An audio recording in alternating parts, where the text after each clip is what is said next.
Family ഇല്ല, friends അടുത്തൊക്കെ ആരുമായിട്ട് ഞാൻ വലിയ ഇതിൽ പോകില്ല. ഇല്ല, കാരണം അവർ നിന്നെ ഫ്രണ്ടായിട്ട് ഏൽക്കുന്നില്ല. ഫ്രണ്ടായിട്ടല്ല, ഫാമിലിയിൽ നമ്മളൊരു വിശേഷ ദിനങ്ങൾ വന്നു കഴിഞ്ഞാൽ ഞാനായിട്ട് കഴിവതും മാറി നിൽക്കാറേ ഉള്ളൂ. കാരണം എൻ്റെ റീല് കണ്ടിട്ട് അവർക്ക് അല്ലെങ്കിൽ ഫാമിലിക്ക് ഒരു പ്രശ്നം, ഞാൻ പറഞ്ഞല്ലോ ആർക്കും ഒരു പ്രശ്നം ഉണ്ടാക്കാതെ ഒരു മൂലയിൽ കൂടി പോകുന്ന ഒരാളാണ് ഞാൻ എന്ന് പറയുന്നത്. ഒരിടത്തും ഒന്നിനും പോകില്ല. ഇപ്പോൾ സത്യം പറഞ്ഞാൽ I am seeing myself in you, മനസ്സിലായോ? എന്നെ ഞാൻ നിൻ്റെ വേഷത്തിൽ കാണുന്നുണ്ട്. കാരണം ഇത് സെയിം അവസ്ഥയാണ് എനിക്ക്. ഇപ്പോൾ വரைக்கும் എന്നെ ഫാമിലിയിൽ ഫങ്ഷൻസിൽ എന്നെ വിളിച്ചാലും ഞാൻ പോവില്ല.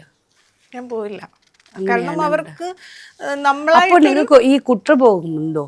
എനിക്കൊരു കുറ്റബോധവും ഇല്ല മാം. ഞാൻ പറഞ്ഞല്ലോ, ഞാൻ മോശമായിട്ട് വേറെ ഒന്നും ചെയ്യുന്നില്ല. ഈ ബിക്കിനീസ് മാത്രമേ ചെയ്യുന്നുള്ളൂ. അതിലിപ്പം എനിക്കൊരു കുറ്റബോധം എന്ന് പറയുന്നത്, മുൻപോട്ട് എനിക്ക് പോകണമെങ്കിൽ എനിക്ക് ഏണിംഗ് വേണം. എനിക്ക് ഒരു മനുഷ്യൻ്റെ അടുത്ത് പോയിട്ട് എനിക്ക് 10,000 രൂപ താ, അല്ലെ 5,000 രൂപ താ എന്ന് എനിക്ക് വായ്പ ചോദിക്കാൻ എനിക്ക് താല്പര്യമില്ല. ഞാൻ എൻ്റെ കഷ്ടപ്പാടിൽ നിന്ന് ജീവിക്കുന്ന ഒരു വ്യക്തിയാണ്. അല്ലാതെ മറ്റൊരു മോശം പരിപാടിക്ക് അങ്ങനെ ഒരു കാര്യങ്ങൾക്ക് ഞാനില്ല.